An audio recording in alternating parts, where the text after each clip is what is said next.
What's cracking? It's your homeboy Little Rob, coming at you from San Diego, Califas, putting it down for the brown side of town. 1218 Loco. Right here on Chicago Street TV, homeboy putting it down, homeboy. Orale.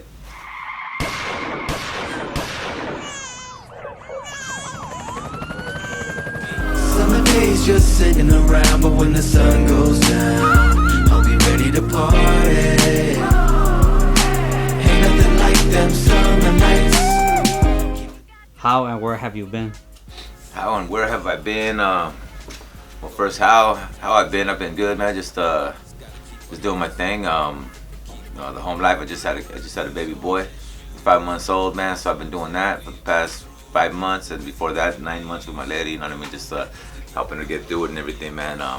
So that's where I've been, like in the most recent times. But it's been a minute since I put my music out. You know what I mean? And I don't know what happened. I just kind of like, I didn't fall off or nothing. Just kind of lost interest a little bit, somewhere along the way. You know what I mean? Been doing it for a long time, and you know, just kind of, I don't know what happened. You know what I mean? But I'm here now. If you keep me up, let's do some of these shows. You know what I mean? So we rock in Chicago tonight. Just did Houston last night, did Santa Ana, and on Wednesday night, and just been hitting all these different places, man. I've been packing them. You know what I mean? And so it's been a real good thing. So now with all this going on, there'll probably be something coming up in the near future. You know what I mean? And you know, shoot a couple videos, some new music or whatever. I just want to make sure it's bumping and that it's dope. You know what I mean? Yeah. So that's where I've been, man. Just doing that. You know what I mean? And that's pretty much it. I mean, it was cool, man. I've been rapping since I was like 14 years old. You know what I mean? First tape came out in '92 when I was 16. And I was over the 9 to 619, a Mexican gangster. And then after that, I recorded a couple more songs, and it was Do My Thing and Soy Chingon. I did those when I was 17. And then I got shot in the face when I was 18. Just this whole little thing going on, and I put out Crazy Life, and then Natural High, and then and all that, man. So we're selling music, and we're doing things for a long time. So I've always been around music, and always had a job on the side too. You know, when I wasn't doing the music, I was working or whatever. And then Summer Nights came out, man. I was doing a lot of different things, man. Yeah, just traveling a lot and doing a lot of different shows, and it just became, you know, bigger than I thought it would be. I mean, I don't know, you know what I mean? I never really thought I was. Can you talk about the story of how you got shot in the face? Was it like a drive-by during a show? Yeah, it was just stupid, man. I mean, back in the days when I was 18 years old, it was in 94, 227, 94 was the year Gunshots was all I hear. As we lit up the place, we gave those vatos this taste. Show them not to fuck around, but I got shot in the face. You know what I mean? So that I was 18. I was 18 years old, 1994, and you know, they just came down to the neighborhood, and we saw them. So we went after them. They shot at us. We shot at them. I got shot. One of them got shot.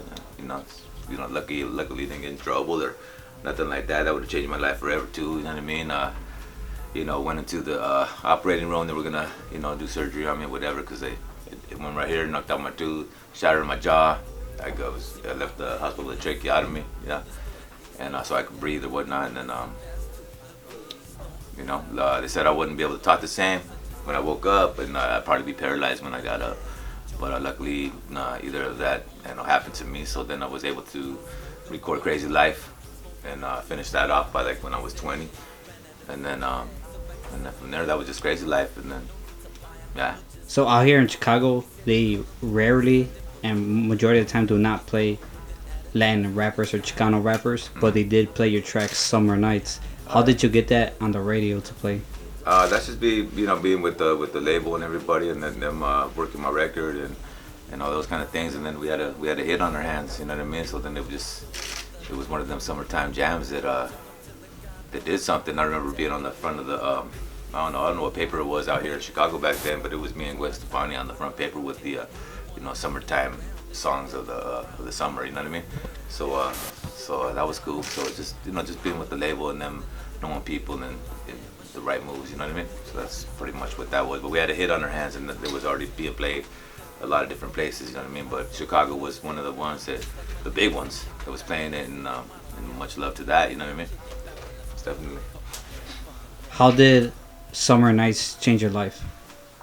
I mean, I'm still the same dude, you know what I mean? It's just that I just had to start traveling and get on a plane to go do shows that I wasn't really, you know, ready to do at the time, you know what I mean? I would I would cancel a lot of shows. I wouldn't get on the plane. I wouldn't go. I didn't want to go. I was always at home and wanted to stay in Cali. And I didn't want to go nowhere really. You know what I mean? So I don't know. I wasn't really chasing the fame or nothing like that. You know what I mean? I was doing the rap because I loved it and it was cool. And you know, I've been into music since since I was a kid, breakdancing and shit. You know what I mean?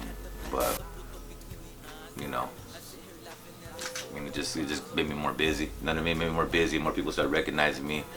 And you know, it's a good thing and a bad thing. It's a blessing and a curse. And you know, but I'm still here and rocking it. You know what I mean? But it's been a blessing, and you'll see tonight when I go out there and perform it, everyone gets all loud for that song. It's just a feel good song. I'm about feel good vibes and you know, doing cool things. You know what I mean? So most definitely. What was your first tattoo and how old were you? Honestly, I think my first tattoo was were these right here, the 1218 that Mr. Cartoon put on me. I don't know how old I was though.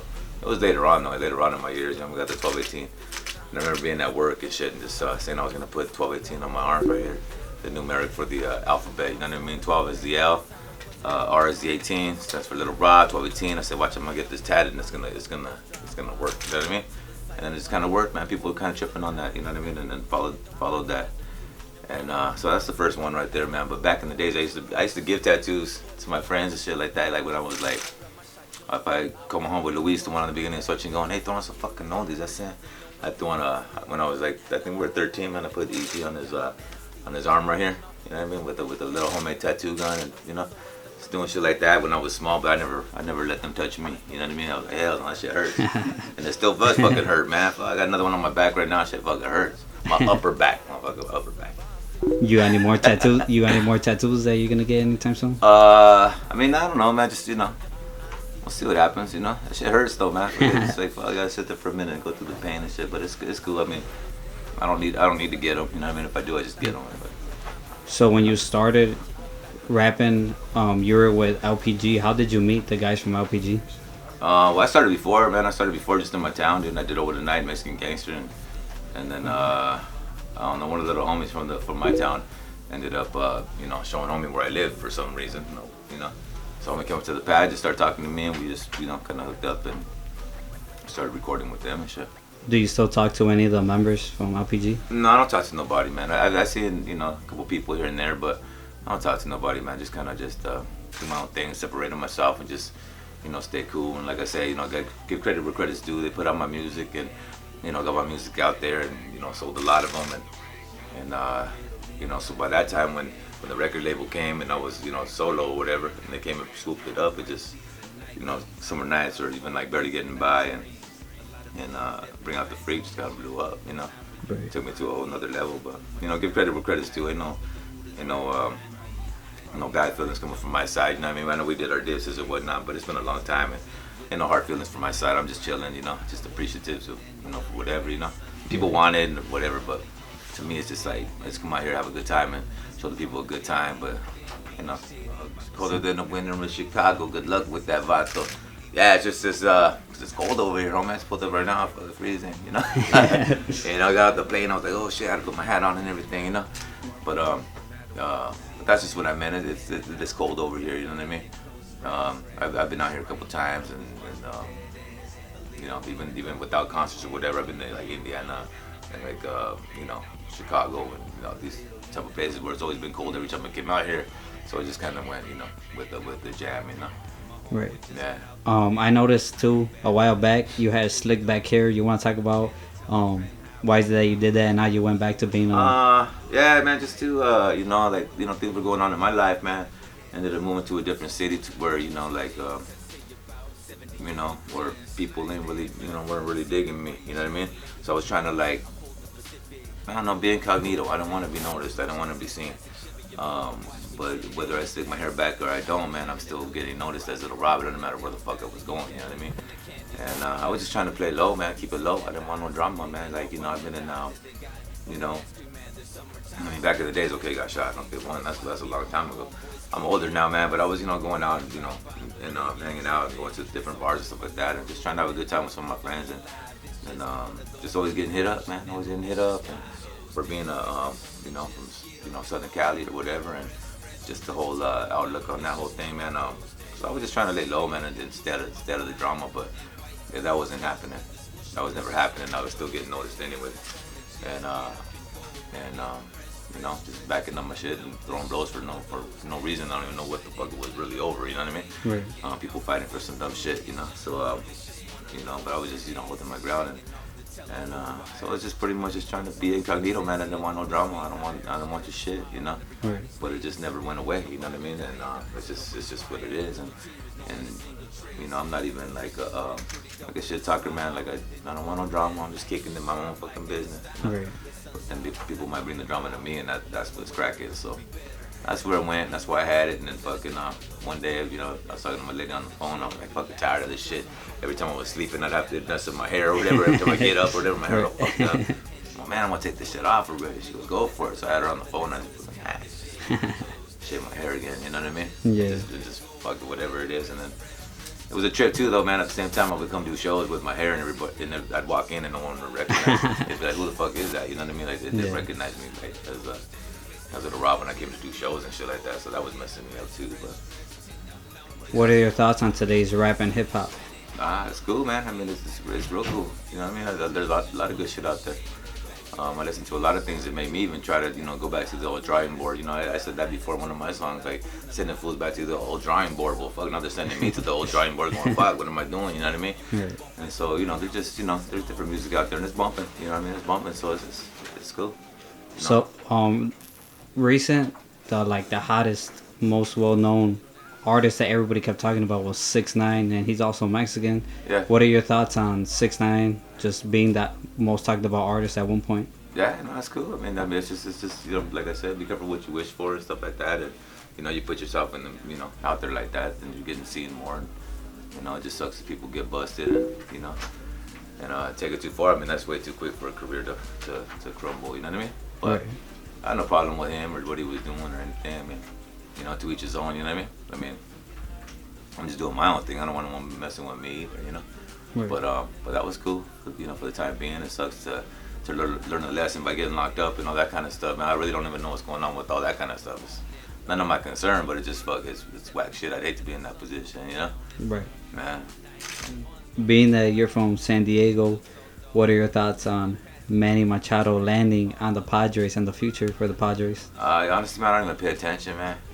Yeah, I don't really pay attention. You can cut that one out because I don't really pay attention to, you know, any sports right now. Yeah, even the Chargers, man, they moved to LA, and I just kind of lost interest in that, and you know, so I haven't really been keeping up on that. I'm just trying to live, man. You know what I mean? So that's yeah. So I don't know. I've heard he might got a lot of money though. Shit, I borrowed $20, eh? Right. I think he got 300 million. Oh wow, yeah, shit, yeah. You got any upcoming projects as far as albums, singles, or movies? Well, I mean, I'm writing right now, man. I'm throwing little things together right now. It's been a minute though. You know what I mean? I have a full album ready to go if I wanted to throw it out, but to me, it's not good enough. So, you know, these are tracks no one's ever heard or whatnot. But you know, being real picky and choosy about it, and I want it to be bumping and cool. I don't want to disrespect nobody or nothing like that. So I want everything to sound right. But yeah, something will be coming up pretty soon, man. I really don't have a name for it or a title for it right now, but it'll be coming up pretty soon. It should be cool. Is it gonna be a new style? Is it gonna be the oldies or just? Yeah, I mean, I just whatever comes to mind. It's not even about a style. It's just kind of like always the oldies, man. I love the oldies, man. I love doing that shit, man. That's just my thing. So, you know, got one right now with an oldie. So yeah. You know. What is all your social media platforms so that way your fans can follow you? Oh, at the Real Little Rob. So that's Instagram. The Real Little Rob at the Real Little Rob on Facebook. Yeah, and then the Twitter, I don't even know what that is, man, honestly. But if you find me on the other ones, I mean, I guess that's cool. Then the Snapchat, Local Kid 1218. LOCOKID 1218. That's on Snapchat. Sometimes I might snap something. Sometimes I won't. People trip out because I don't want to fuck. You know, my whole thing, man, I don't want to bring too many people into my life. You know what I'm saying? And some people love that camera, man. They love that camera. They love talking to the camera. And they love, you know, showing themselves every day. And I don't. That's the part. Those are the parts that I don't like doing. And I can't. I'm not good at it. You know what I mean? I'm not good at just recording myself every day. Look at what I'm doing. Look at what I'm doing. Because then your whole life becomes that. You know what I'm saying? And my life is more than just that. You know what I mean? And so that's where I have a hard time promoting and keeping up with everybody else. It promotes. I just fucking kick back and be like, hey man, fucking, you know, Yeah. pass me a beer or something. What the fuck, you know, what are we doing? Man, my lady gets mad at me too, man. She tries to get me off my ass. She fucking to write some music and do some shit and fucking help me with my shit, and you know. But I'm just more like kick back, like, well, I don't like how that is. You know what I mean? I don't like how that is. So, you know, nothing against that, but that's just not me. You know what I mean? I'm more like quiet and shit. You know. Right. Even though right now I'm talking a lot. So I'm like, fuck, this is way more than usual. Yeah. Usual, yeah.